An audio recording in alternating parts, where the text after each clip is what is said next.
This is the Russian Dynamite, Masha Slamovich. Becca here. This is Not America's Sweetheart, Davian. And It's Billy Starks. And the super fly guy, Trayvon Jordan. This is the fly side flyer, Jalen Brandon.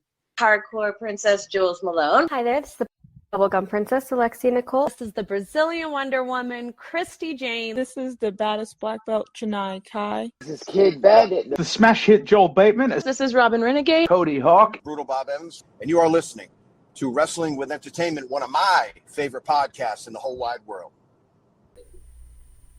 This is Jay Alexander, and you're Wrestling with Entertainment. Hello, and welcome to the show. It's Wrestling with Entertainment, the only audio experience on the web today, the trusted choice for interviewing all your favorite wrestlers every Tuesday and Wednesday on YouTube and Castbox, sponsored by Rogue Energy and Player One Coffee. I'm, of course, your host, James J., and it's a great day for wrestling, because we are wrestling with the Texas Terminator, Jay Alexander. How we doing, guys? Hope everyone is doing well. I appreciate y'all and the time. Absolutely. Normally at the top of the show, we say, what you have coming up, but you are currently injured right now, no? We'll put injured in parentheses, or not parentheses, quotations, mind you, an asterisk. Just dealing with some slight strains in the shoulder. So we're just taking it easy, trying to see what exactly all it is. Thankfully, things don't pick up for me until next week. Potentially this weekend even. I'll be with my agency this Saturday. That's Paige Parks down in Houston. And then Sunday, Reality of Wrestling is doing a masterclass with head of WWID, Gabe Sapolsky, and of course the man himself, Booker T. But as far as shows go, that'll start for me next Thursday. I'll be in Denton, Texas at Crossbar, and that'll be Genesis for Iron Warriors Pro. It's a new startup with a beyond stat card. It's just unreal how much talent they have. And then that Saturday, so that's Thursday in Denton. Saturday, I'll be in West Texas all the way out in Spring. And that'll be for 360 Pro, where I am the Central Texas champion. So should I be ready to go? Because again, it's all preliminary. We're just being tentative. I'm looking at an unnamed opponent at the moment Thursday night. And then Saturday, I have the privilege to run it back with, I don't know if I'd call it a rival, but one of the bigger names that I've ever gotten to clash with were 0-0. Both got disqualifications, but then it would be Moonshine Mantell and the Alexander Hammerstone. So I'll be looking forward to that Saturday. That's if I get the green light from the team. But we shall see. Again, it's all tentative and preliminary, but I'm optimistic and hopeful that those will come to fruition. I'm a competitor, man. I don't like not, fulfilling my duties. The crowds buy tickets to see yours truly, and I get these marquee matchups. I want to see it through. No, I completely understand that. It seems like you do have a lot on your plate right now. If you're cleared. So I can imagine, that kind of being up in the air can be a little bit, taxing, no? It gets frustrating, this pays the bills for me. I've managed to secure what's the word I'm looking for? I don't want to say maybe tenure, maybe I don't want to say popularity, but a rate, so to speak, that, when I work enough, it pays bills. So it's tough because when you don't work, obviously you don't get paid, you don't pay bills, you don't have a living. Right. Being up in the air, from that regard is tough. And especially because it's my first real injury. In 5 years that I've been wrestling and, the 18 years that I've been in the weight room, I've never, by the grace of God, had something like this occur. So that's why I'm being extra careful. It also being a joint in the shoulder, which is nothing to play about. It's frustrating. I'm a competitor at heart and soul and my mind. I like to be able to perform and compete, if not, with others, for myself. no one's a bigger critic, no one's bigger or harder on myself than me. So not being able to go 100% in anything is, it's more mental than anything. We'll put a pin in that for a moment. Can you tell us where we can find you on social media and your merchandise? Yeah, so so Instagram and X, which I'm not big on X, but you can still find me there. It's J Alexander PW, one word, just as it sounds. I am on TikTok. Ironically, same thing as X. I really don't use it as much, but for some reason I've got a decent following. But that is Big Strong and then FVCK. You can use your imagination for why that's the case. And then Facebook is going to be official J Alexander.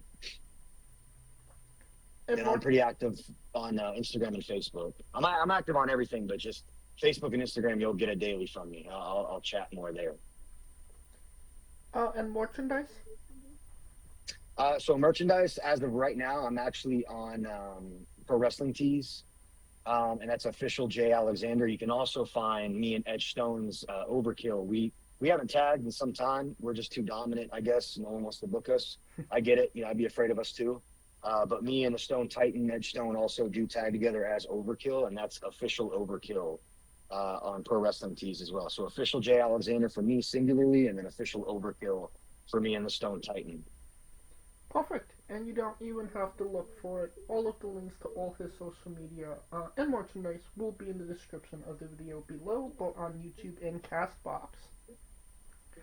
Kind of going back to, the injury. How did you get that injury, may I ask? Lifting. Again, I've been doing this for 18 years. I've always been huge on breathing, form, and technique. I've always, I don't want to say mastered the weight room because you're always learning, but, from the simple form of just, getting under the bar or getting, moving the weight, I've always been able to move substantial weight for, a variety of reps. Never really had any issues. I've had some pulls, some wear here and there, some nagging, nothing astronomical, but this couple Mondays ago, the 28th, I was doing an incline press, and I hit 315 for about 8, and I was I feel good. I could do a little bit more, and so I was on my final set of 6, did my second rep, 345 on the bar, which I can push that for about 8 to 10 typically. So 6 shouldn't have been nothing, and then just out of nowhere, I felt something sting in my shoulder. Something I hadn't felt before, and so I had my spotter rack it up for me, and that was pretty much the start of it. And then it's been about 2 weeks now, going on 3, where I haven't touched a weight with my upper body, and that's been something extremely new to me. Lots of leg days, though. Lots of leg days. So it excuse me. So not wrestling related. It was Not wrestling related. Just staying on the topic of, weights, when it comes to lifting, for a lot of people, it's not just about lifting, it is 100%. There's something, more that they get out of it. What 1,000%. What do you get out of, lifting heavy things? Release. It is my therapy. It is my emotional support. I've been in the weight room since I was 12, 13 years old. There's just it does something to me spiritually. It just unlocks. I don't even know how to explain it. I am my most vulnerable, my most open, my most spiritual. I get my biggest invest in most ideas. I'm in more of a intimate one-on-one with my creator. I'm a big diehard Christian, not a Bible thumper, but I do believe there's a higher power. I do have a Lord and Savior, and that is Jesus Christ. And so, being in the weight room when I can get that chance to kind of just go to war with myself and have that couple hours or so. I feel free, despite the weights, the rough, the uncomfortability, the pulling, the tearing, the grunting, the plates slamming together, the loudness, the music, like I'm just at home. I'm at ease. I feel solace when I'm in a weight room. So the physical aspect of it, the strength that I get from it, obviously is is obviously visible, but there's nothing that I can verbalize that compares internally. It is my therapy. It's the equivalent of to people. Some people want to play video games. Some people want to. They go to a counselor. Whatever the person's vice is, like that's my vice. I love to sweat. I love to deplete my energy. I love to just be. I've been an athlete my entire life. So the sweatier, the hotter, the more uncomfortable, the more tired I feel, the more just at home I feel, the better I feel, ironically. Hey, now, obviously gotta talk about wrestling stuff, and, you've done quite a lot in the wrestling world as well. Let's start with, reality of wrestling, your home base. You had the distinct honor of challenging the reality of wrestling champion at the time, Zilla Fatu, for the championship. What does that kind of mean to you? Not just to wrestle for that championship, but it being, your home promotion. Obviously Booker T is a part of all of that and decides, who gets that title shot. So what did that whole, what did all of that mean to you? Well, that's a loaded question. There's a lot that went behind the scenes for that. So first and foremost, it was very humbling because it's one thing to be in a main event, and I say this with the utmost humility is I debuted in the main event, so this was nothing new to me. I don't know how long you've been a fan personally, and to be honest, with a lot of people that have kind of just hopped on the hype train as far as Row, because Row is indefinitely just gone out the stratosphere. Like Row is only getting bigger and better, and it's the biggest, it's the best. Our roster is the most loaded that's ever been. But there was a time earlier, when Row was still Row. Row's always been hot. That a lot of people aren't familiar with, where Jay Alexander debuted against Will Allday for the Texas Championship in a 15-minute main event. That was his very first match. Not a lot of people know that. That was my very first match. Right, out of the what is it? Right in the flames, right in the frying pan. My second match was against Edge Stone for the TV title. Same thing.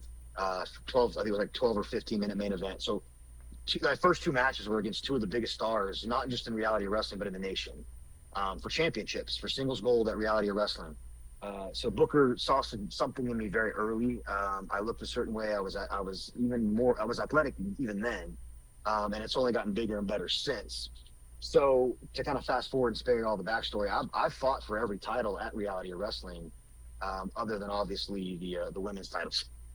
But facing, yeah, right. You never know. It's 2025. No, facing Zilla was something that I had actually asked for.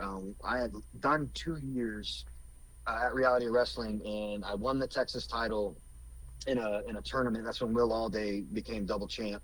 He ended up dropping the Texas title and continuing as Row champ. So I was actually the one that won the tournament for the vacated Texas title. Held it for about 3 months. Cam Cole cheated to win, took it off me, and I never got my redemption since. How dare you? Took a year off because I needed to figure out what I was doing, because I was kind of I was orchestrated by the machine. I had no idea what I was doing, how to do it.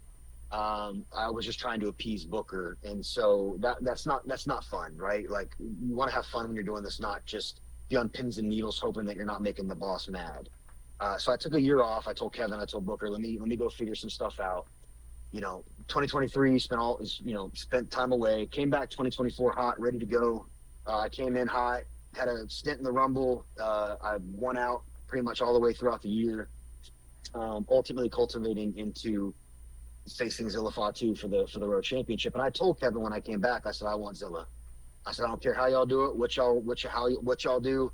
I said, but I think our styles, I think, his aura, his popularity mixed with my ability to garner so much heat. So I'm a natural heel, which is going to be interesting as we move forward now being a babyface, how, that's going to translate. I'm very optimistic that it will, but ultimately challenging Zilla for the title. It was humbling because, obviously Booker could have chose anyone to do this. I was Zilla's first title defense as Road Champ. And Booker distinctly told me, looked me in the eye and said, I need you to validate this kid. Because, with all due respect, there's certain people, because Zilla was relatively green still at the time. And there's times where, maybe, the cat's really not, ready for that pedestal. I'm not saying he was or wasn't personally, I don't have that clout to do so, or the rapport to do so. But he was greener at the time, and this was a chance for me to show Book that I can do this, that I can lead the matchup, that I can take control, and put this kid over, to only even further what's already red hot, take that for what it may be. I'm not going to put myself over, but I'm a challenge. I would like to think anyone, you yourself or anyone that sees me in the ring, says that's a MF and competitor. That's a serious person to take, to take notice of. So that was really cool for me to be able to, get that main event. I'll never forget that. That's going to be one of my favorite memories, just being in the ring, his music hitting, and the crowd just, even my music. When I came out, and the boos and the reactions that I got, even so much so that I had fans throwing signs in the ring at me, even though they missed me because they suck with aim.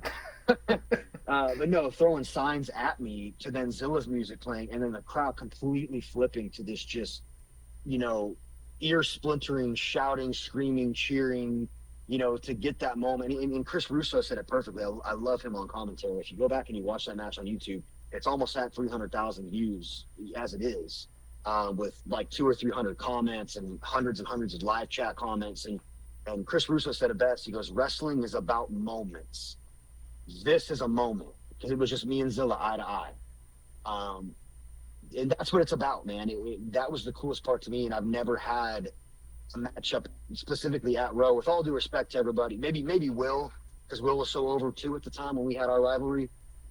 But for the most part, I've never had almost like that Rock Hogan, just splintering crowd loudness from just looking at one another to ultimately the action starting. And it's just fisticuffs right off rip.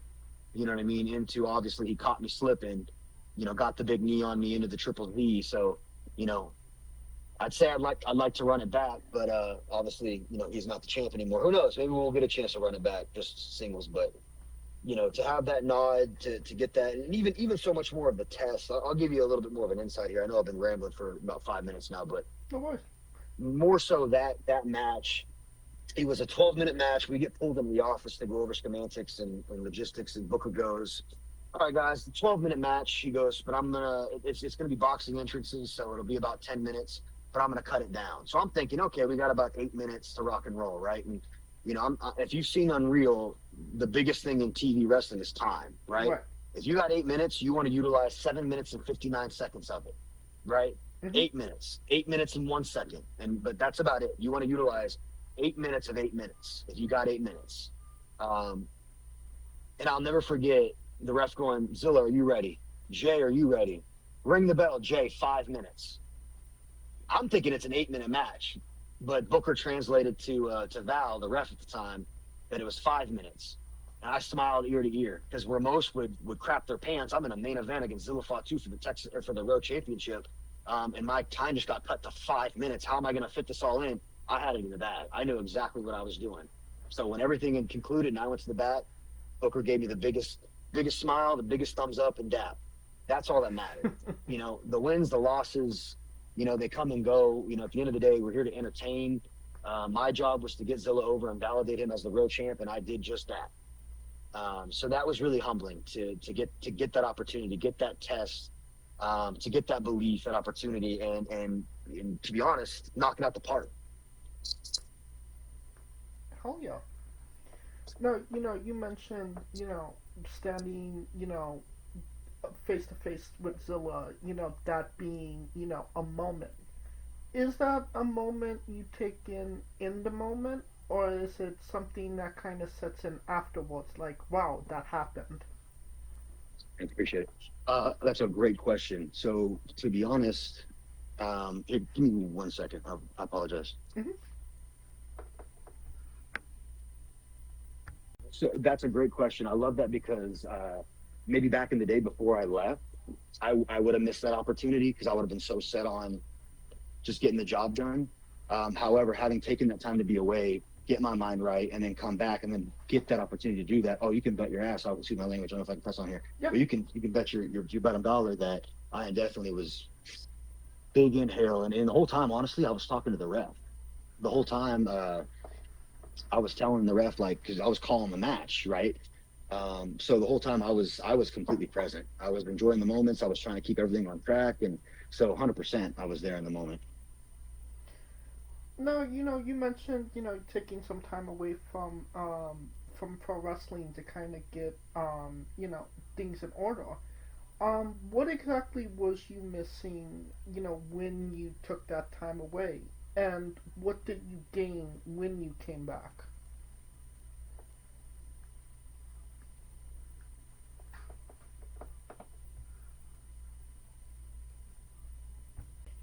Yeah, so I did not actually take time away from wrestling. I took some time away from Raw. I was still wrestling at the time, but wrestling for television and having kind of the microscope over you in such a intimate, like very, I don't know the proper terminology, but it kind of think of yourself as like as like being an ant, right? And you have someone that just has this magnifying glass over you 24/7, and it gets hot, right? Because the sun's peering through it.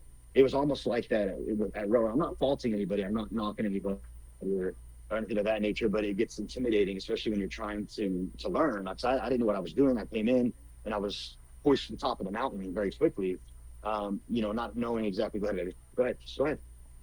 Not knowing exactly what I was doing, to where, here we go. Yeah, having the magnifying glass over you, so where it's like, I need to breathe because I'm not enjoying this. I'm stressing myself out, trying to make sure that I'm doing everything that I'm supposed to be doing, as opposed to just having fun and feel, because that's what wrestling is. You're supposed to feel it above all else, right? But I'm so centered on like, oh, I gotta do this kick here, I gotta do that there, I gotta move here, go there, I gotta, XYZ and so on and so forth. There's no fun in that. So I just said, hey, like, I need to go do some other stuff, figure some other stuff out. So I stuck to the independents. I learned how to work. I learned baby heel. I learned. Wait, put that in. There you go. I just learned. I took that year to learn, and I'm forever grateful and thankful I did, because I earned more money than I have in the 2 years that I, was wrestling. I wrestled in front of bigger crowds.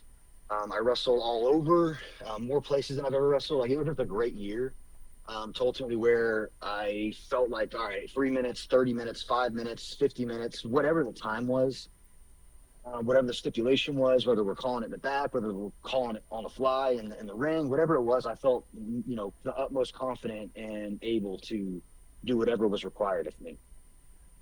So that was invaluable. That time was super. I'm super grateful for that time to be able to hone my craft. That way, when I came back to TV, I was more than able and willing and capable to do it. Now, you could correct me if I'm wrong here. Just starting out in, Raw. Booker T kind of put you in front of everybody and put you over, no? You're talking about in ring, for the show? No, I'm talking about backstage. He's put me over a plethora of times. There's no love lost between me and Booker for sure. He can be a hard cookie to crack at times. He's just passionate. He's serious about this business, and especially at reality wrestling. Like, he's been on record saying, like, if you're not here to get to the next level, get out. This isn't an indie company. He doesn't want, guys just to come through and wrestle. Like, if you're gonna do good for the product, then sure, he'll use you. But at the end of the day, his goal is to train up the next level, the next wave of guys and girls. And he, right. Obviously WWE is the primary because he's still employed there. But WWE, AEW, Ring of Honor, New Japan, it doesn't matter. He wants guys and girls to get paid. He wants them, and he'll go to bat for them to get paid. I know when Roxy first got signed, became Roxanne Perez with NXT, he went to bat for her against WWE themselves and said, like, you guys are having these kids move out, move across the world at times, if not across the nation, to fulfill this dream, and you're not compensating them for it. You know what I mean? Like, they're doing this all on their dime, and so Booker went to bat trying to get people paid more money, not just Roxy, but just NXT in general. So that's just Booker, right? So Booker, if you have something and you're putting in the work, Booker will go to bat for you 10 times out of 10. Now, kind of taking things out of Texas, you actually competed in England as well. What was that experience like, wrestling across the pond? Hey, give me 1 second. I apologize. 1 second. Okay. So wrestling across the pond in England, what was that experience like? Okay, so you're referencing recently, right? Where I was overseas, the most recent? Yeah. Okay, so I actually was in France, and due to legalities, I'm not at liberty to necessarily discuss what exactly that was, but I can tell you I was filming a TV show for the month. So that I wasn't wrestling. It wasn't London or England. It was Paris, France. I did get a chance to get involved in Fourth Rope. That's actually why me and EJ and Duca are currently in the story as of Summer Champions. That's why he attacked me. Is we still have the Reality Wrestling versus Fourth Rope thing going, and so Booker and Reality Wrestling had me do something with Fourth Rope with EJ, and then EJ showed up at Row to get his lick back, and now we're in the story moving forward at Row with me and EJ.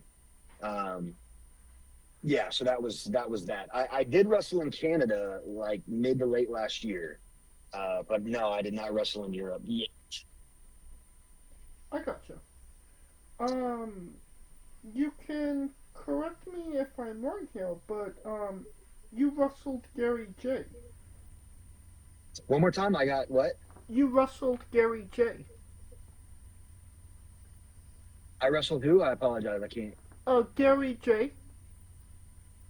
Gary J? Yeah. I have no idea who Gary J is. I did not wrestle Gary J. Somebody needs to fix your cage match then. Oh yeah, cage match is terrible. Yeah, that's extremely inaccurate. Yeah, the even like my title reigns are off, and all my opponents, however many matches I had, is wrong. Like there's a lot of information on cage match that's inaccurate. I apologize. Okay. Well, you did indeed wrestle Lance Archer, no? I wrestled Lance Archer. Yes, that was a fantastic match. But obviously, Lance Archer, AEW right now, obviously a big name in Texas as well. What was that experience like? Phenomenal. Lance is a beautiful, brilliant human being. He did way more for me in that match than he needed to, realistically. There's a term in wrestling, you don't have to go over to get over, and Lance did that for me to the utmost T. And even that for me was a big one. I told the promoter, Aaron Presley, I love that man to death. And anybody that's listening, you need to check out a 360 show if you can. I don't care where in the world you are. Look it up. Come to the U.S. Find a way to get to a 360 Pro show. Aaron Presley, it's only getting bigger. It's only getting better. JBL is a part of the crew. We got. I'm not going to disclose behind the scenes, but there's a lot brewing. I'm gonna leave it at that. I don't want to spoil anything for anybody and piss off the boss man. But there's a lot coming for 360, and I told him, I said, Aaron, I said I want a chance to show that I can hang with the best. I've done that already as it is with independent talent. Now I'm trying to do that on a stage where if I get contacted for a booking, I tell them straight up, like, hey, this is my rate. It's pretty hefty. But I am willing to compromise for it if you want to put me up against the name. Obviously, he threw me a bone and said, hey, I got someone for you. I know exactly who you can face. And none other than Lance Archer. And it was funny when he told me, I was like, I thought you loved me. You want to throw me to the wolves already? All right, hell, let's go. Because typically, I'm not the tallest guy. I'm about 5'10", about 5'10", 245. But that's not compared to Lance Archer, that's not very big, so to speak. So, having a chance to go against guys that are 6'6", 6'7", upwards of 300, 400 pounds is very enjoyable for me, because typically in the matches, I'm the big brawling brute, I'm the meathead muscle. So it's entertaining. It's nice. It's refreshing for me to show some athleticism, because I can do moonsaults. I can do whisper in the winds. I can dive off the ropes. I can dive out the ring. I'm just as every bit of athletic. It doesn't make sense for me to do that all the time, but if I have a 6'7" or 7 foot 300 pounder, how am I going to get him off his feet? Right. You know what I'm saying? So it was a lot of fun to be able to showcase just a tad of that against Lance Archer, and a true pro just made me look $1,000,000. We both worked our ass off, and the crowd was red hot. So yeah, that was a lot of fun. Now, can you tell us about your relationship with your tag team partner, Ed Stone, in Overkill? I love that dude. Yeah, Overkill, man. That's my boy. It's funny, so we've only ever been singles wrestlers, and how we even really tagged was we did a rumble for RCW, River City Wrestling, in San Antonio, Texas. Mm-hmm. And we were just working, in rumbles, you don't really call a lot of spots. You just kind of work it in the ring. And so we were working, and I fed into a body slam. And we're working a little bit, longer, and then, it gets to the point where I gotta give it back to him. So I pick him up and I give him a body slam. And I guess after that rumble, the promoter, Brandon Oliver, really liked what he saw from us individually, as well as I guess our chemistry and how we work together, even just throughout those simple body slams, that he texted us and said, "Hey, we want to bring y'all back as a tag team." And I distinctly remember me and Edge kind of looked at each other and we're like, "Why? Who's going to legitimately beat us?" Edge is a very formidable singles wrestler, as I am myself. So when you put two guys like that together, that are very formidable on their own, how do you legitimately expect to beat them? So he did it, and our first match, we ended up wrestling for the tag titles. Didn't really agree with the booking per se, but that's wrestling. A lot of times stuff never makes sense. You just got to go with it. But we ended up winning the tag titles when we ran it back the second show. But it's been teaming with Edge is literally easier than anything I've ever done in my life in this business. Literally, we don't have to call anything. It's like, "Hey, what do you guys want to do? Okay, cool. We'll do this here, that there, this there, that there. All right, cool. We'll see you out there." That's legitimately how it is. And yeah, I mean, he's a saint. Love that guy to death as a person. Great family man. He's a phenomenal performer. It is an absolute travesty, him amongst Ryan Davidson, Will Alday, Gino Medina, all these guys at Row, man, truthfully, should have already been signed. Edge is by far, one of the top in that list. To be his height, 6'4", 6'5", with boots on, and be able to power someone above his head, but then do a moonsault. It was always funny, he'd always give me props and put me over about how athletic I was. And I'm like, dude, you're a whole foot taller than me and can do exactly what I can do. That's even crazier. Guys his size shouldn't be as athletic as they are. I'll forever put Edge Stone over. I love him with every fiber of my being. And I'm blessed to have him as a tag partner, and have mercy on anyone's soul that decides to book Overkill, because it's not going to be an easy night. Now, obviously, a lot of love there. But what is a pet peeve about Edge that you just don't understand? Oh man, I don't think. Why are you trying to give me heat, brother? Nah, I really don't know of a pet peeve. I really don't. I'll say this: I wish he was more present for merch. There's a lot of time, but he in his shoot life, he's got a lot of responsibilities. He's got a wife and kids. There's a lot of times where we'll kill it in the match or whatever, and he'll dip out immediately after because he's got to get to work or he's got the kids or, But that's as far as a quote unquote pet peeve will go. I have nothing but respect for the man and totally understand it. But when he is present there with me, if you want actually to get a look, there's actually the story of Overkill. I don't know if I think there's 2 or 3 parts on YouTube. It's called The Story of Overkill, and it kind of highlights our initial forming together.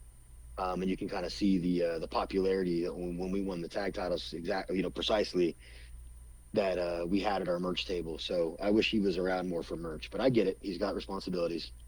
Right. You mentioned, obviously you're a singles guy, he's a singles guy. Did being a part of a tag team, add any new perspective on pro wrestling for yourself? Absolutely. There's a respect in all facets, the stipulations, tag partners, whether you're in whether it's two guys or a trios or a faction, like there's always stuff that you can learn, whether you're baby, whether you're heel, if you're a baby faction or a baby tag team, if you're a heel tag team or a heel faction, like there's so many different things that you can learn. And even just traveling up and down the roads, like that's pretty much been one of the biggest keys to success in this business is just, nitpicking, or not nitpicking, but picking people's brains, in the cars and the road. So, whether it's in the ring together, whether it's, we're in the car together, whatever the case may be, you get a sense on how to work, whether you're in there when you're working, with for yourself, with for the other guy, with for your tag partner, so there's a lot that you have to keep, in mind. When you're working, when you're wrestling, especially when you're wrestling with a partner, and I wouldn't even predominantly say we were heel. There were certain places we were outright heels, but for the most part, because of just who we were and because of our styles, like we were just dominant. Like we were just more tweener. So, it's always fun to kind of learn the intricacies of like what you can and can't get away with, or, maybe what the crowd wants, because you can be the biggest dickhead and the crowd eats it up, right? But even though you're a tweener, but you can lean more into the heel side and you're still going to be super over, right? And vice versa. Like, certain crowds might like pure white meat babies, and, it's always fun to just experiment with A, who you're facing, B, what your styles are, and C, what the crowd wants to see. And then D, what the promoter wants ultimately, because D, what the promoter wants is honestly what the most important thing is, and that could be where it gets challenging, because a promoter might want one thing, and then that's completely opposite of what you're doing or what you offer, but you do the best to accommodate, because at the end of the day, like, he booked you, even though he booked you and he knows what your style is, or he's supposed to, but yet is asking for something completely different. It gets really interesting in this business, brother. You're learning 24/7, 365, whether you're at training or whether you're in the ring on a show day. Like, there's always backstage, in the ring, you're always just soaking up information for sure. Now, can you tell us about that time you danced with Thunder Rosa? Oh man, yeah, that was fun. Funny too. That wasn't something that I necessarily do. Obviously, that's not befitting of my character. But they Cherry Ramones and Thunder Rosa, that was their shtick, and that was just the idea that we had for the cutoff. They do this dancing gimmick. How do we go about making that fit what I would do?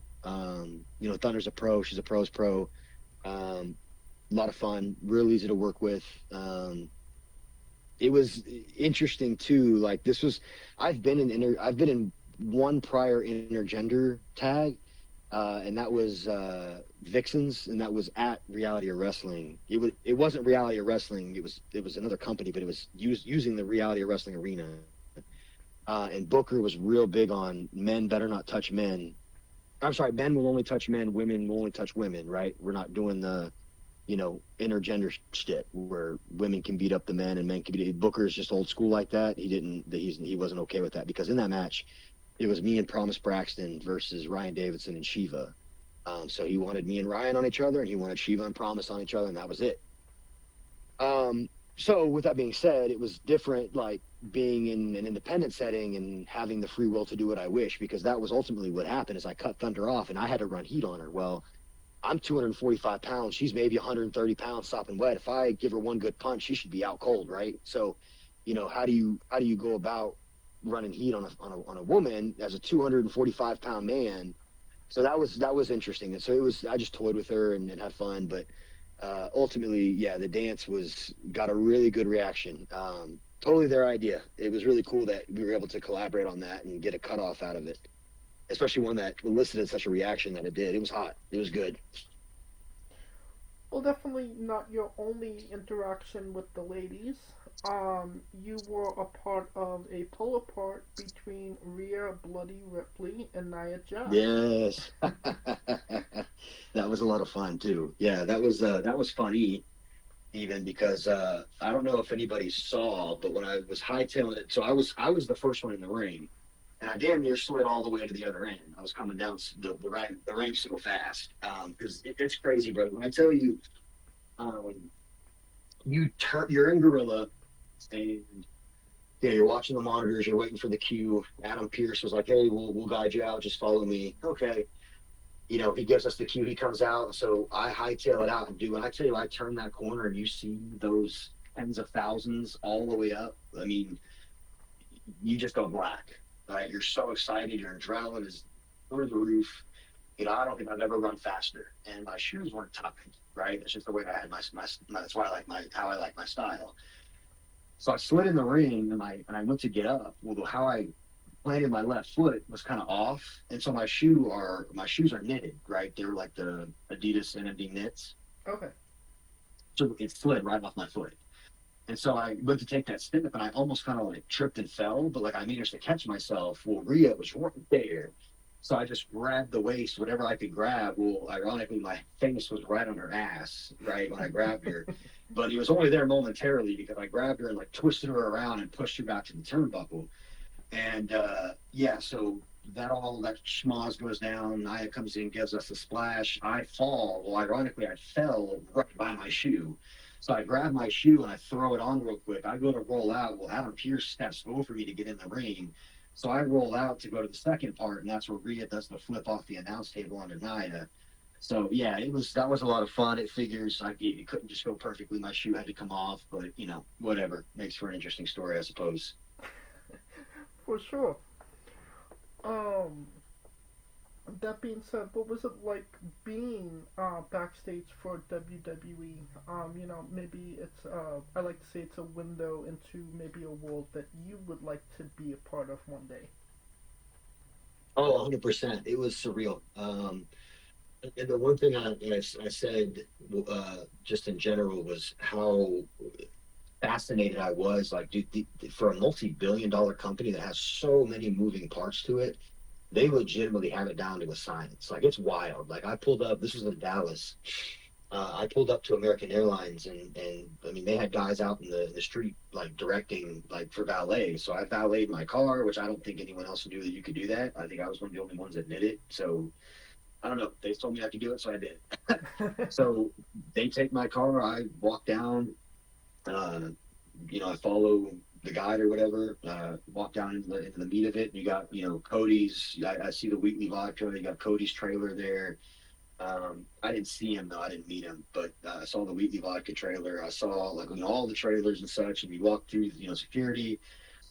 They tell you, hey, go here, go there. You need to go see medical first, turn in all your paperwork. Then you got to go see the physician, get checked out there, make sure you're good for the day, and then they'll take you to where the extras are held.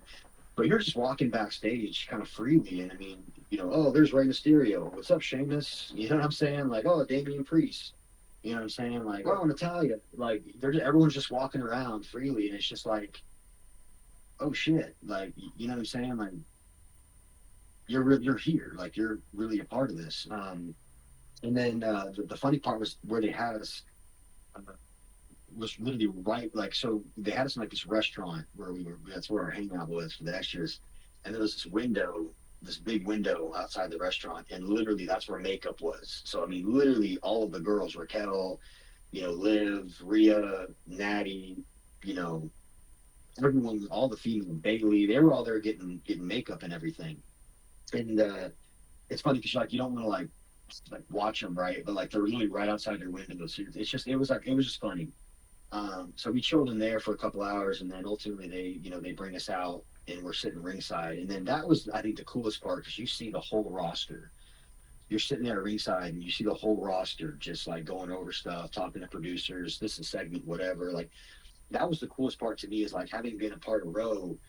you get an idea of like, and that's why Raw is what it is. It's mini WWE. It's, hey, this is match 1, segment 1. Hey, this is match 2, 3, 4. This is segment 2, right? Like, it's literally like blocked off on a board, and it's no different when you're sitting ringside of WWE and the producers come up to you, hey, we need you, and they're picking extras out for whatever. You're going to be da-da-da segment 1, or you're going to be da-da-da segment 2, or da-da-da segment 3, and whatever. And so to have gotten chosen to do that segment was really cool. To do the pull apart, and so really surreal kind of moment to kind of like finally be there. And as far as the inner workings of it, I kind of already had an idea because of Roe, but then to actually be there, and actually be backstage, like Gorilla was wild to me, right? I'm standing there when they came and got us for our security gig. We go into Gorilla, and like literally we're standing there at the tunnel, and CM Punk is sitting there at the monitor prior to Gorilla, and Io, Bianca Belair, like all the girls are right behind them watching the show. So they call us into Gorilla because obviously they don't want the Gorilla being, crowded. They call us into Gorilla, and I'm standing there. Triple H is right there. Paul Heyman's right there. Bruce Pritchard's right there. Michael Hayes is right there. Adam Pearce is right there. Like literally everybody you see on TV weekly and all the PLEs and everything is within arm's reach. You know what I'm saying? Right. But it was funny when we got our instructions, right? It was all these things 1 through 10 or whatever, and number 10 was underlined, highlighted, bold. It literally said, "Do not talk to Triple H for any reason, no matter where you see him. Leave him alone." So that was pretty funny to me. And so yeah, it was pretty cool. Standing in Gorilla, and even then, like standing in Gorilla, my favorite moment for me was, I live in the moment. I like to have fun. So, Bailey and Nia are having their match that's supposed to set up for Rhea to come out and attack Nia. And Rhea's right there at the curtain, ready to go out. She's pacing back and forth, and she's amping herself up. And so I'm looking at her, and I'm like, fuck her up. And she starts dying laughing. Rhea's really cool. She starts dying laughing, and then obviously the time comes. This is my brutality. She goes roaring out, goes after her. So I was like, hey guys, I'm like you. And so he flashed at her, come on, we go. And yeah, dude, it was turning that corner and seeing that whole stadium from the ground up filled with just people, the crowd roaring when you come spurting out. Like, yeah, there was nothing like it. Obviously, anytime you're backstage WWE, cool moment, big moment. That being said, how was the catering? No, fantastic. The best part, easily. They have everything, literally everything. I will say this though, WWE is a lot stricter about catering than AEW was. When I did Ring of Honor, when I did Honor Club, and then I did Collision, AEW is a lot like way freer. Like with WWE, there's kind of like a respect of like, hey, this lunchroom is for the stars, right? So we went in and we got our food, but we left, right? And we went to this kind of like off the beaten path, like seating area, and we kind of hung out by ourselves, right? We left the talent to have their own space. But AEW is all about just like, hey, mingle with everybody. So like when I did AEW's catering, it's the same thing. They had everything. AEW and WWE were very equal food-wise. Can't complain. But AEW, like, they're all about, like, hang out with us. Like, it's all one space. So that was really cool, which is cool for me because, like, BK's there, and he's from Row. Like, that's my guy.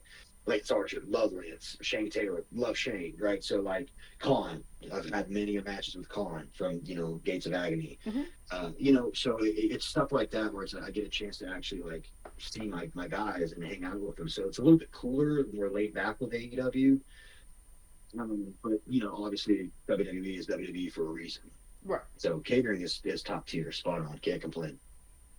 We're just continuing on AEW. You had the honor of wrestling Le Faction on AEW Collision. Rush, Bestia. What was that like? Anytime you have like a match, unless it's like a 6 to 8 minute, which is very rare, it's typically tag matches or squash matches, for the talent, which it's funny because talking to the talent, they hate it. It is what it is. it's just the way they want it booked. Nonetheless, I digress because I want a job. But no, when we got so initially I was going to do a segment with the Dog Callis family, and they were just going to beat the shit out of everybody. But then last minute, one of the producers ran up and kind of looked at us and he said, "Okay, you, and you." He pointed to me, Brick, and some other cat that he knew me. I didn't know him, with all due respect.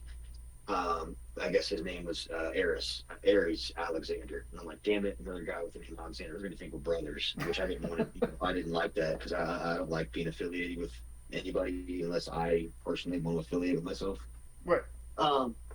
So nonetheless, he picks me, Brick, and Aries, and the facsimile comes up to us like, yeah, it's gonna be about 90 seconds, and me and Brick look at each other, we look at the other kid, and we're like, yeah, bro, sorry, you're gonna get your ass kicked to the other kid, because like there's no way me and Brick are gonna get beat because these guys are about our size. So we knew our the small side gonna get pounded for 90 seconds, and sure enough, that's how it went. I wish we could have gotten more. It's always kind of been a thing where it's like, we have that platform. Like, obviously, we're not going to go over, as the independent talent. Like, that's cool. But, like, give us something to show that we, have something. Like, the crowd's there. Give them something to react to. If you know what I mean. Like, I don't know about you personally, but I know for me, even on the independent level, when there's squash matches, like, that doesn't prove anything to me. You know what I mean? Like, you want to sell this guy or you want to sell these guys as serious, then like give them somewhat of a challenge. You know what I mean? And I think, and this is I'm not going to name names, so I'm going to get them in trouble if any higher ups were to hear this. But there's certain talent that I talked to at AEW that said they wish the booking was a little different because it would give the independent people, they call it, and I guess in Ring of Honor, honor. Where you like it's like a 6-minute match, but it's like you give talent a chance to prove what they got, right? So that's cool. Like, do me versus Lance, you know what I mean, in a one-on-one at Ring of Honor for 6 minutes, and let me get like one power move on him. You know what I mean? Right. Show that, and then show that I can work the crowd or that I can do the job. You know what I mean? And then give me something to post. At least that's one highlight. But inevitably at the end of the day, like it is what it is, and the powers that be are going to book the way they book. Nonetheless, it's always a humbling experience. I'm always grateful for any opportunity I get. You just wish that you could do it just a little bit more. Let me just show you a little bit more. I gotcha. I think it's time for Jay's Bizarre Adventure. You're a pro wrestler that goes up and down the roads, and weird, crazy, and bizarre things are bound to happen. Can you tell us a road story that fits that description?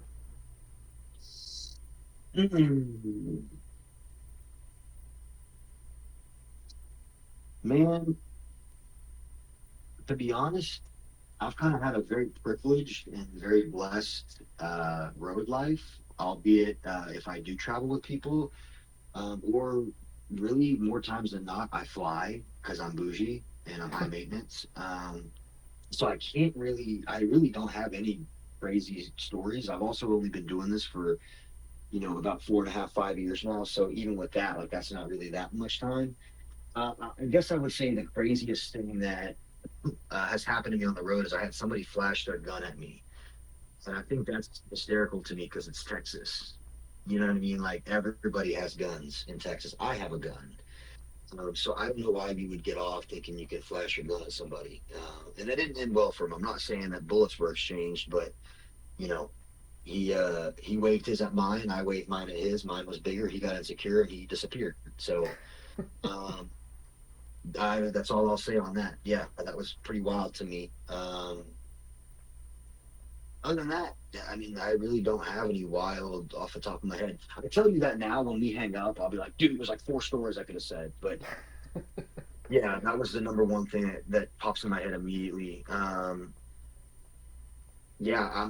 pretty much stick to myself. I'm not the a lot of guys like to ride together. They like to go party together, and I literally, I'll drive 5 hours to the border. I'll work, or I'll drive to Louisiana, or I'll drive to Florida, or whatever. Like, I'll drive where I got to drive the same day, same night. I'll pull an all-nighter to sleep in my own bed. I don't do anything crazy. I don't really drink or party or do anything wild. I like to do my job. I get paid and I go home. So I'm lame, I guess. I don't know. I don't really have anything too wild. I mean, that seems like the story that you did mention did seem pretty wild. So yeah. Um, Now, can you tell us about your Funko Pop collection? Hell yeah. So I stopped collecting for a certain amount of time just because money got super tight. But I mean, I've got a very very broad variety. A lot of different Funko Pops. As a matter of fact, I think my favorite one that I got is it's the gold duo of Ric Flair and Charlotte Flair, and I actually got both of them to sign it. Oh wow. So that's cool. And then I've got Cody Rhodes. I've got Roman Reigns when he had both the titles as a head of the table. I got John Cena. He's transparent, see-through. I've got Shawn Michaels. I've got a Shawn Michaels. So I have an HBK Shawn Michaels in the red and white pants. And then I have a duo DX Funko, and Shawn signed both of those. Still have to get Triple H's signature one day. If only But, you could have talked to him backstage. Yeah, right. Hey, man, I only got one thing to say to you. Can you sign my Funko Pop? So the fucking mark. Yeah, dude. So, yeah, no, I've got a lot, and I literally have a Funko of every Thanos ever created. So I have all the Thanos Funkos, the big ones even, the 12-inch ones. Yeah, a lot of them. I wish I could show y'all, honestly. If it wasn't just audio, I'd show you guys if it were video. Well, what Funko are you looking at getting next? Like, what's next on the list? Brother, I haven't kept up with Funkos in a hot minute. Just have not had the time or the money. So I couldn't even tell you. Maybe when things change, like I said, because I am with this agency now. Maybe I start doing some commercials, some movies, whatever. I get signed. I've got some money to blow. We could talk about it, but until then, yeah, not at the moment. Okay, or at least until they make a new Thanos. Precisely. Well, I'll find that Thanos somehow. I'm a wheeler and dealer. I'm pretty resourceful. Is there like a really important Funko Pop that for whatever reason you can't get your hands on, like a Grail, whether it's price, availability, something of that nature? Oh, of course. There was a Jason Voorhees I think I saw that was stupid expensive. Yeah, there's several that I couldn't name off the top of my head right now. I have to go back into my app. I actually have the Funko app where I kind of had everything tracked. Yeah, I haven't even taken a look at it in forever, so I wouldn't even know. Okay. Well, it seems like that Jason Voorhees seems high on the list.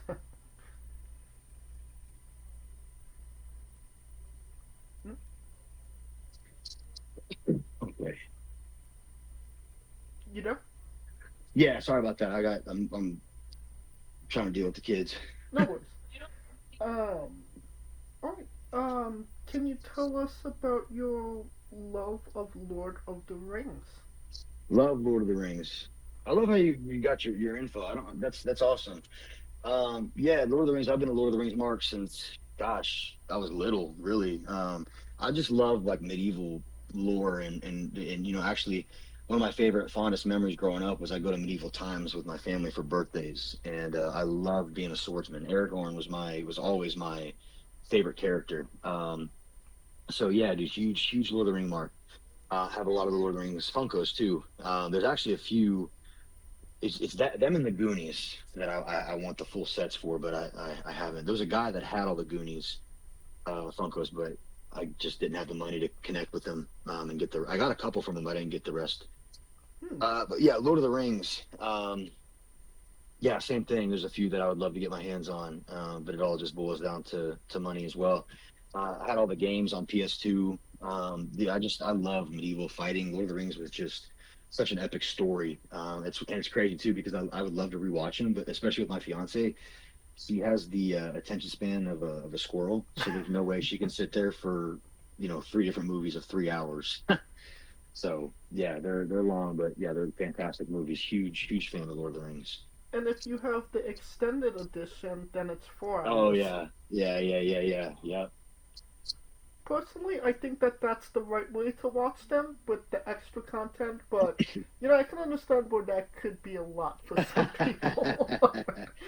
Yeah, I wouldn't mind it, but yeah, she's I gotta do something else. She's got to move. She's got to get going. She's got to do something. So, still love her though. That being said, which one is your favorite Lord of the Rings movie? Ooh, that's a good question. Ooh, dude, I might have to say Twin Towers, the second one, just because there was so much I feel like there was so much more marquee battles. I'll never forget, just even to this day, lip quivering, lump in the throat, where at the end of Return of the King, the hobbits go to bow and Aragorn says, "You bow for no one," like that was, and then they bowed for them. There's moments, man, just stuff that the originality in Hollywood, that stuff will never be duplicated. No matter how many times they try and recreate movies, those original moments, of creativity and just originality, authenticity will never be duplicated. So that's a hard choice. I'm probably gonna go with Twin Towers.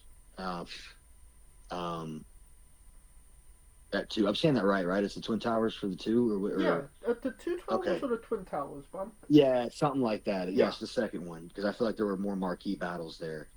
The first one was obviously the standard, right? Typically the first one's always the best. But I don't know, the second one just rings a bell to me. No, I get it. When they started doing when they put the ladders on the wall. Oh yeah, Yeah, that's good shit. yeah. The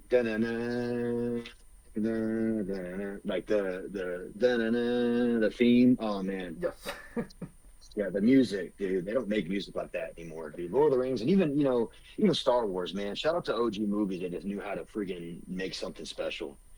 Oh, They don't make them like they used to anymore. But yeah, the themes in Lord of the Rings were killer for sure. It's funny that you bring up Star Wars, because when it comes to authors people that kind of define the generation, like Tolkien and George Lucas are Oh yeah. maybe the two top of those lists. Oh yeah. Because they Especially Lucas, man. Lucas transcended just pop culture, but yeah, Tolkien's up there too, for sure. Right, because they didn't just make a book or a story. They created a whole universe that 100%. yeah Yeah, that is 100%. still talked to about today. So 1,000%. Mm-hmm. other than Funkos, is there any type of Lord of the Rings memorabilia that you have or would like Oh to man, have? I have some actual OG. I didn't have the Wraith King or the Witch King, the Wraith of the Witch King, and OG packaging from when the movie first dropped. So Oh, wow. an OG figure from way back then. So I got a bunch of man. It's one of those things where dude, Yu-Gi-Oh and Lord of the Rings. I had so many Yu-Gi-Oh cards back in the day, OG, 02, 03, 04 packs. That I just distinctly remember when I moved into my new house, when I was younger, I threw them away. I literally put them in a trash bag and threw them away. Oh wow. So yeah, I can't imagine how many thousands of dollars I just literally lost. But yeah, even shoot, where am I going? Okay, good. We're good. Yeah. Same thing with my Lord of the Rings characters. I had so many. Oh, dude, WWE action figures. I had so many OG action figures and rings. I still kept the ones that I liked, so I still have Rey Mysterio, Batista, but I still have certain ones that I haven't tossed because I actually got them signed. So when I met RVD at WrestleCon in Dallas, I got him signed when I was there on the back. and I got it authenticated too. So I'm gonna do that with my other figures as well. Oh yeah. But Lord of the Rings, I have Lord of the Rings. I think I have one Wraith King that's unopened that I still have. I imagine that that you could probably get a pretty penny for that one. You know. Maybe I have to see. I haven't even tried to like see how much it's all. Like honestly, I told my fiance I was going to do that today, and I didn't. I was going to go through all my stuff and list certain things. So I have a not summer champions. I have a Clash of Champions 07. So Taker, Cena, and I think it was either Lashley or Edge on that as well. I think it's Edge. It's Edge, Cena, and Lashley because they were the 3 champions at the time. Chair of that. So I'm gonna look at getting some money for that as well. But yeah, man, I got kind of a hodgepodge of everything, man, in the garage. I just got to go through it. I'm a nerd at heart. It's funny. I'm the most introverted extrovert, or the most extroverted introvert you'll ever meet, and the nerdiest jock you'll ever meet. You know, I'm the best of both worlds in multiple different universes. As somebody with a full cabinet full of action figures of all varieties, I completely relate to that. So you're preaching to the choir on that part. Alright, so can you tell us about your tattoo and if it has any significant meaning to you? Man, you did your research. Yeah, brother. So I got one tattoo. It is my mom's birthday. It's line work, simple stuff. I actually got it in like 2015, 2016. When we were in California, my brother had gotten married in LA, and it was around Mother's Day, around that holiday. And so me and my brother got matching line work tattoos, same spot, same tattoo for our mom's birthday. At the time, it was my sister-in-law's older sister's husband. He was a tattoo artist. And so we got him done in the living room of a house in Whittier, California, just outside of LA, for the low price of free. So that was cool. I definitely plan on getting more at some point. It just, to me, it needs to be meaningful. I was thinking at some point I was going to get tattoos of when I was in different countries. So, like for instance, I was in Japan, and I wanted to get lover and fighter on my hands in their language. But I just, at the time financially, it's, the thing about me financially is every dime I make goes right back into me. So it's very rare that I have spending money to just do what I want. I think the only thing I have money for legitimately outside of my business is my haircuts. That's about it. Everything else goes right back into me. So I really don't spend a lot of money freely. Back in the day, I had a little bit more expendable income. Now that's a little bit more limiting. That's why I have all the Funkos. Yeah, I wanted to get something on my hands. And then when I was in France, I wanted to get a coup de jour on my wrist on the right side, and that was going to be seize the day, carpe diem. Didn't end up doing that. Same thing. They paid us when we got back, not when we were there, so that was frustrating. So I want to get it there by an actual authentic, cultural person. And then what else? There's a cross I want to get on my neck. And I'm thinking about putting my dad's birthday, because I just recently lost my dad. Sorry for your loss. I appreciate it. He was a great man. It definitely seems like you have a lot of ideas. You just need to get the ink on the skin. All money, brother. If you knew my merch ideas, if you knew, man, I'm a whirlwind of ideas, dude. It's finding the money to make it all happen. And then you try and outsource it, you try and get sponsorships, you try and work with people, and people are fickle, and companies, they tell you one thing, they do another. So it's just frustrating, man. And that's why I'm doubling down on myself and trying to master as many avenues as I can to really expand every possible source of income that I can. So I don't have to rely on anyone else. I can do it all for me, No, I completely understand that, and I completely get that. Obviously, you kind of missed the opportunity to get the tattoo in, Paris. But I do know that there is a Paris in Texas that could be an Yeah. alternative. Yeah. um, which I think will take us to the colossal question. Let's say that they're making a movie about you. Every movie has a soundtrack. What would be the first three songs on your movie soundtrack? Oh man, this is a good one. Dude, I'm a music fiend. Um, I think the primary song that's gonna be probably be the anthem of the movie. Um, it's gonna be from Southpaw with Jake Gyllenhaal.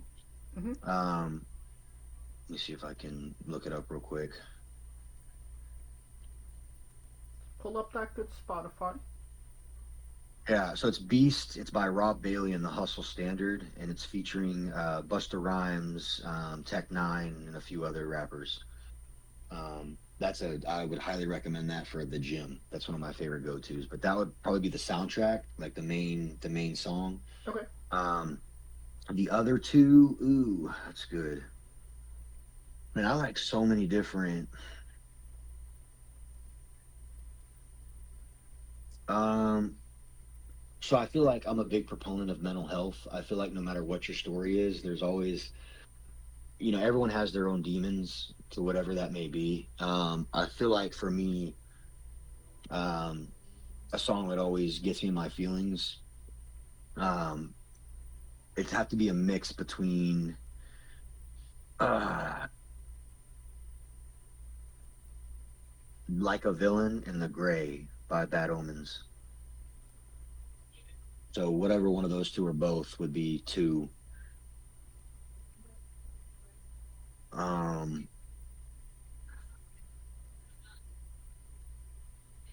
Man, what would be the third one?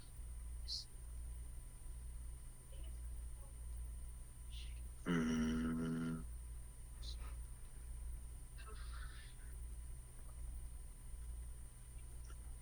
yeah, there's so much music that I could apply.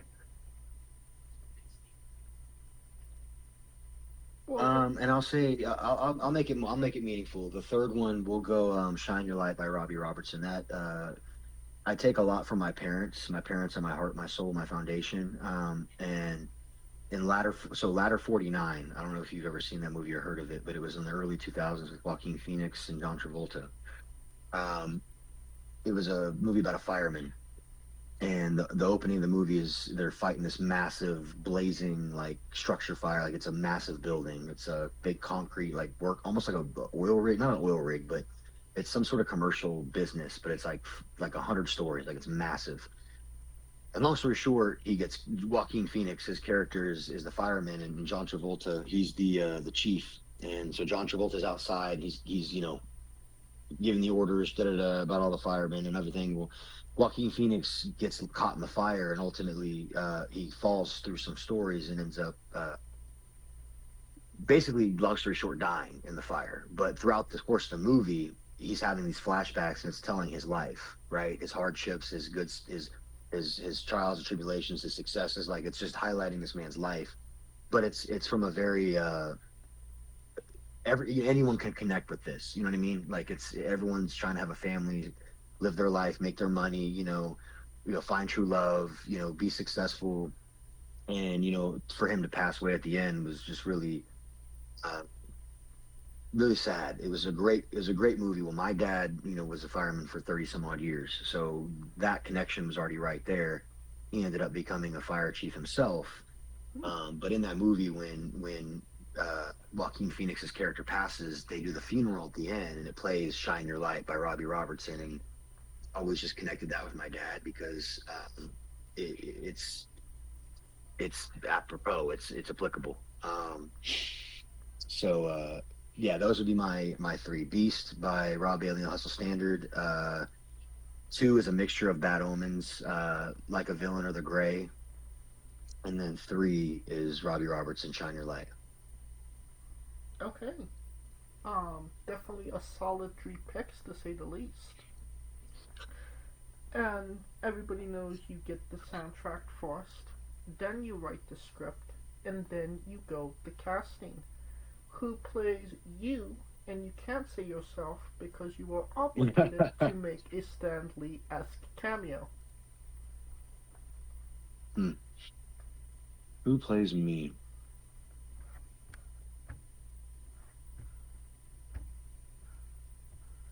Man, Braun Breaker. No, I'm just kidding.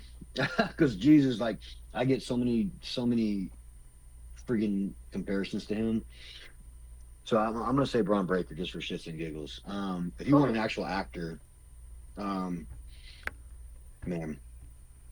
I don't know any cool people Braun like. Breaker. That would work. Yeah, we'll go with Braun Breaker because he's probably the one that looks like me the most, and probably we're so comparable. I feel like it wouldn't be much of a miss for him to play me. So yeah, we'll go Braun Breaker just to be safe. And, obviously, with Steinomat, we would either be paying him a lot less than he would want or a hell of a lot more. Amen. Amen. No, we'll go. Well, I don't know. He'd be lackluster on math, but when it comes to actual like paychecks, he's probably a genius. Alright, now that we have you casted, every movie has a supporting cast. Who would be 3 people with meaning to you and your story that would be in your movie, and who would play them? Oh man, that's tough. That's real tough. So obviously my fiance has to be number 1. Who would play her? We'll say Jennifer Connelly. Just keep it simple. They look alike.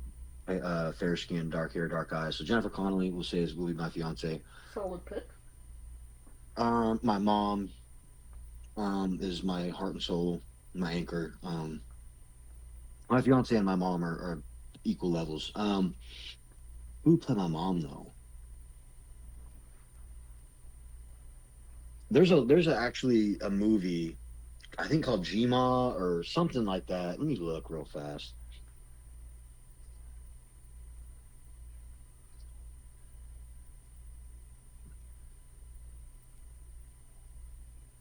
Yeah, The G.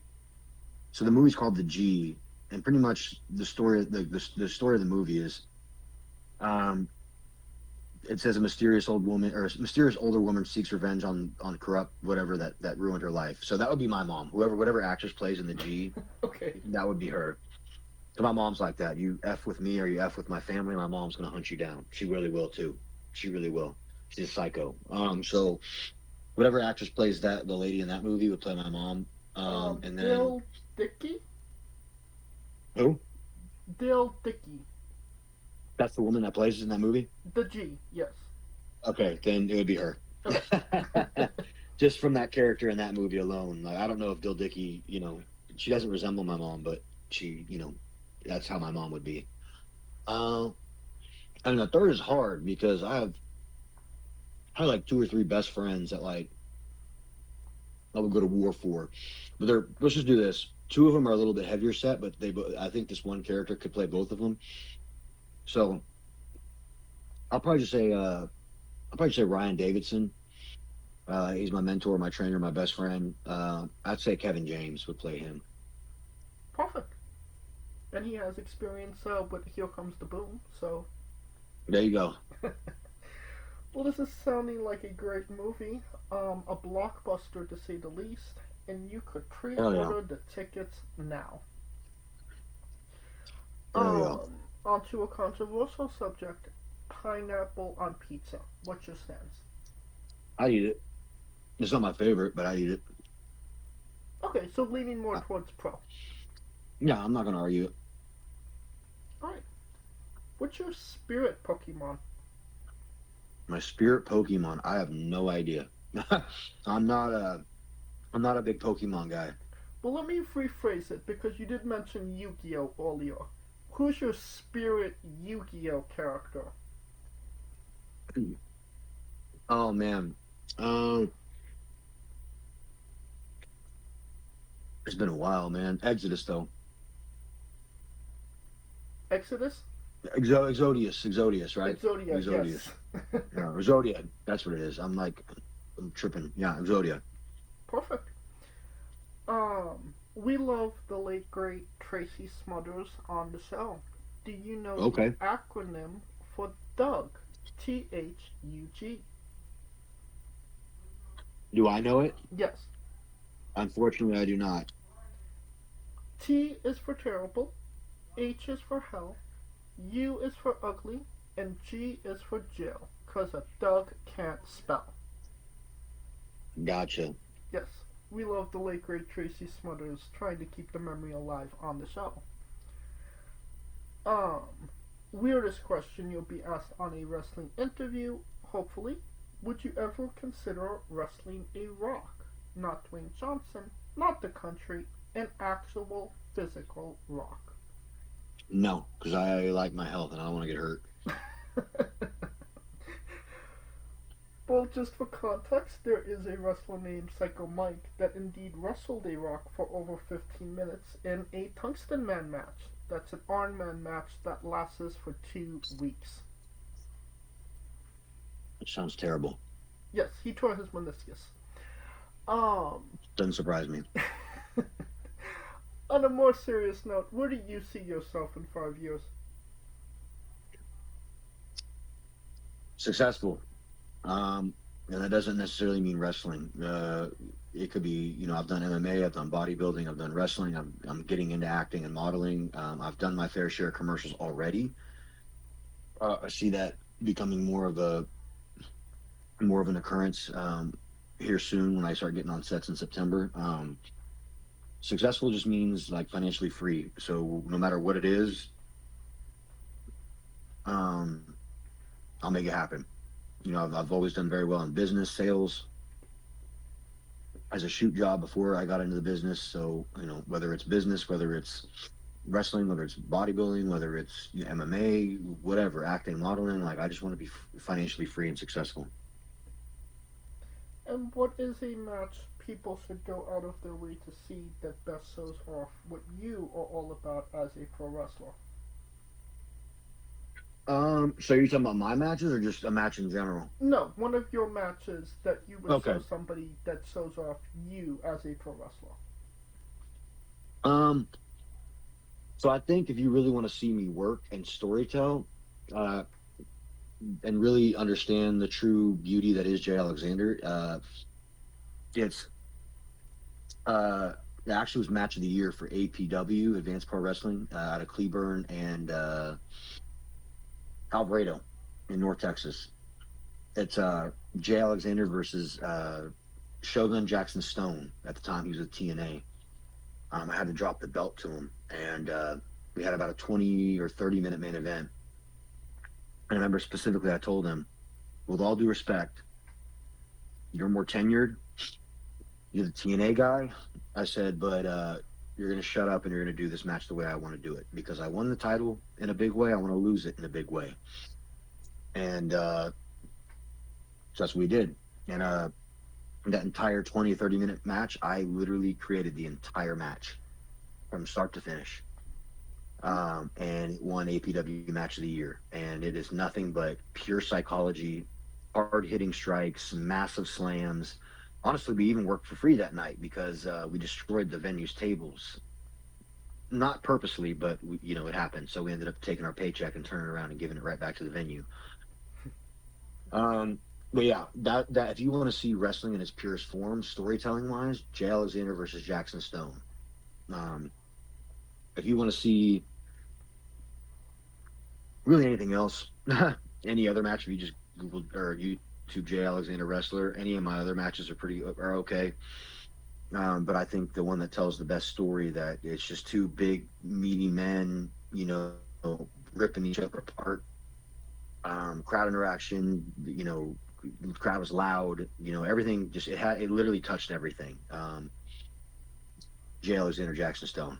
In the words of Booker T, no bread, no water, just meat. Can we find that on YouTube? Yes, everything. You type Alexander on wrestler on YouTube, Everything will be there. If you type in specifically Jay Alexander versus Jackson Stone, APW heavyweight title, it'll be there too. Perfect. If it is indeed there, I will grab it and I will put it on. Definitely watch it. I will put a link to it in the description of the video below, but on YouTube and Castbox. Definitely do that. For anybody that hasn't seen it, wants to see it, wants to re-see it after this interview. And since we are nearing the conclusion of this interview, we are wrestling with the 8 questions of doom. This is our speed round or bonus round, the round where we see who you really are. Are you ready? As ready as I'll ever be.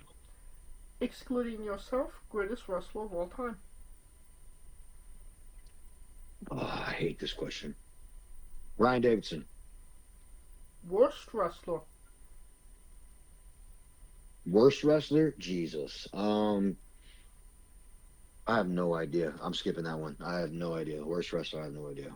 Would you like the default There's a lot answer? of bad ones. Would I like to default what? The default answer. Yeah. You have chosen Eva Marie.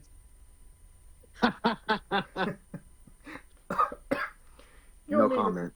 Your main eventing WrestleMania for the World Championship. Who is your opponent? Braun Breaker. If you could come out to anyone's entrance music, past or present, who would it be? Teddy Long. Finish the sentence. Kayfabe is... Subjective. We would have also accepted taste great on toast. Interesting. Squash. Vegetable or fruit? I'm going to say vegetable. It is indeed a fruit. It has seeds. Did not know that. Yes, tomato logic. New Japan wrestler Taichi, his ring gear gets smaller every year, revealing more of himself to the world. My question, what is the appropriate trunks to butt cheek ratio for ring gear? Oh, man. I'm pretty conservative, so as a man, I would say your cheeks need to be covered. Okay, so complete coverage. Preferably, yes. And the last question, the main event, the thing everybody wants to know. Have you ever had a conversation with a stranger in a supermarket about Darby Allin? No. And that is the correct answer. And that will conclude this interview. Thank you so much for coming on and doing this with me. Of course, I appreciate you having me. Absolutely. And once again, where can we find things, all things Jay Alexander on social media and merchandise? So that'll be J Alexander PW. That's on Instagram. That's my primary social media that I'll be active on. That's also going to be the same handle for X or Twitter. Big Strong FVCK is my TikTok, and then official J Alexander is Facebook. You can also find me at Pro Wrestling Tees, and that's official J Alexander. You can also find me and my tag partner Ed Stone at official Overkill, also on Pro Wrestling Tees for merchandise. And you don't have to go looking for it. All of the links to all his social media will be in the description of the video below, both on YouTube and Castbox. Simply click the link. A new tab will appear on whatever device you are on. You have no excuse. Buy a damn shirt. Yes. This man needs Funkos and tattoos, damn it. Yes. Of course, thank you for listening. If you like what we're doing, please like, subscribe, comment, both on YouTube and Castbox. This was sponsored by Rogue Energy and Player One Coffee. Join us next Tuesday and Wednesday for new incredible interviews, and follow the show at Wrestling with E, both on X, Thread, and Instagram for information on who we're interviewing, when we're interviewing them, links to those interviews, and so much more. Follow me personally at JamesJ993. Alright, when I say wrestling with, you say entertainment, okay? Gotcha. For Our special guest Jay Alexander, Calico Yacht, Scooter Dust. I'm James J, and this has been Wrestling with Entertainment. Hey folks, this is the Colossal Mike Law, and you are listening to Wrestling with Entertainment. Enjoy the show, support these guys. We appreciate it very much. We'll see you at ringside.